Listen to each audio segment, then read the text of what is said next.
पूर्वा सन्ध्या प्रवर्तते उत्तिष्ठ नरशार्दूला कर्तव्यम् दैवमान्निकम् उत्तिष्ठोत्तिष्ठ गोविन्द उत्तिष्ठ गरुडध्वजा उत्तिष्ठ कमलाकान्ता त्रैलोक्यम् मङ्गलम् कुरु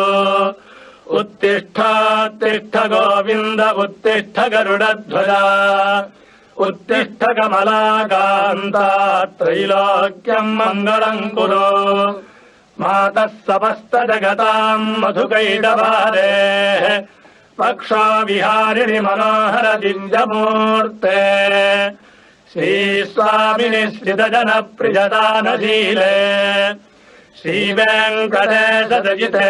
तव सुप्रभातम् मातः समस्त जगताम् मधुकैटभारेः पक्षो